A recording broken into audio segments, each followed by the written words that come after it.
Hi friends, how are you? Hope you all are fine. आज की इस video में हम lesson number 4 Indian 18th century का पार्ट 6 करने जा रहे हैं। तो 6 पार्ट में मैंने ये वीडियो कवर किया है। अगर आपने कोई पार्ट नहीं देखा, सभी पार्ट्स का लिंक डिस्क्रिप्शन बॉक्स में गिवन है, वहाँ से जाकर देख सकते हैं। सो मैं बाजीराव हमें स्टार्ट करना है। जो अब बाजीराव थे, किसके सन थे? बाजीराव वन के, ठीक है। तो उसके बाद कौन आया? बाजीराव के बाद कौन आया? बाजीराव। अब जो ये बाजीराव थे, इन्होंने क्योंकि इन्होंने अपनी कैपिटल, मराठा किंगडम की कैपिटल सितारा से पुणे तक शिफ्ट की। पहले सितारा थे, उसके बाद पुणे को उन्होंने अपना कैपिटल बना लिया। और जब इनका राज था, तब जो मराठा पावर सबसे ज़्यादा थी, सबसे ज़्यादा हाई थी। उसके बाद थर्ड बैटल ऑफ पानीपत। जो ये थर्ड बैटल ऑफ पानीपत है 1761, the conquest of Punjab and their influence in Delhi brought the Marathas in direct conflict with the Afghan general Ahmad Shah Abdali. अब ये थर्ड बैटल था, ये अहमद शाह अब्दाली और मराठा के बीच में हुआ था। और अब पानीपत की जमीन पे ये लड़ाई लड़ी गई, जिसे क्या कहते हैं? Third battle of Panipat. अब ये लड़ाई कब लड़ी गई थी? 1761 में। जो मराठास थे, इन्हें बहुत ही बुरी हार दी थी अहमद शाह अब्दाली ने। And the defeat put an end to. जब ये हार गए, तब जो पावर है मराठा से पूरी तरह खत्म हो गई। इनका जो सपना था पूरी इंडिया पर राज करने का, वो भी खत्म हो गया। Their defeat give the English East India Company the chance to consolidate their empire in India. अब जो ईस्ट इंडिया कंपनी था, उन्हें चांस मिल गया, क्योंकि मराठा हार गए, तो उन्हें चांस मिल गया कि वो अपना जो एम्पायर है वो इंडिया में बढ़ाएं। 4 Peshwas followed Bajirao, but their power had gradually divided into many groups. 4 Peshwas थे जो बाजीराव के बाद में आए, लेकिन जो उनकी पावर है वो ग्रुप्स में डिवाइड हुई थी।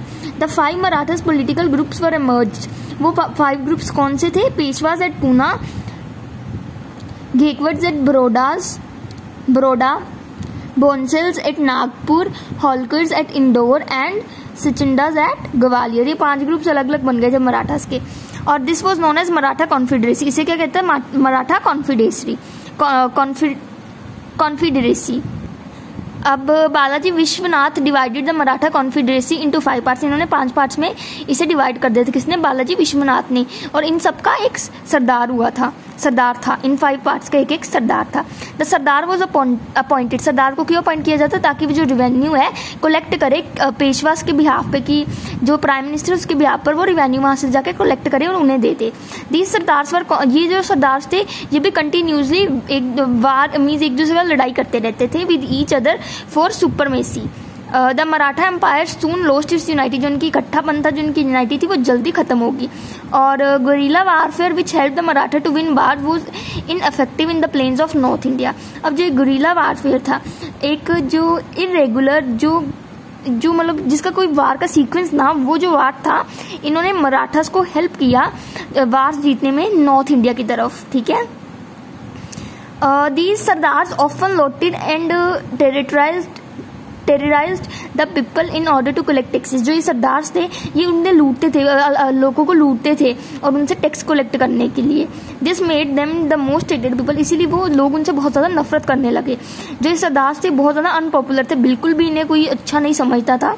और जो बालाजी विश्वनाथ की डेथ हुई, उसके बाद जो पेशवाशिप है वो हेरिडेटरी होगी, मीन्स खानदान से खानदान तक पास होने लगी।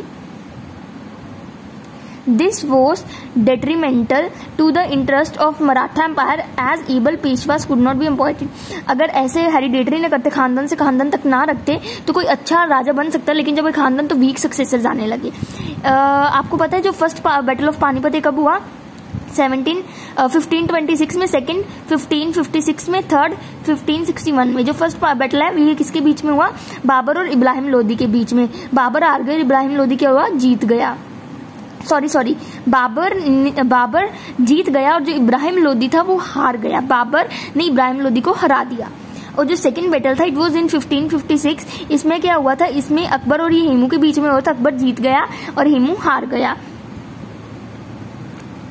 अब उसके बाद जो थर्ड बैटल था, ये थर्ड बैटल अहमद शाह अब्दाली की और पेशवा बाजीराव के बीच में हुआ था।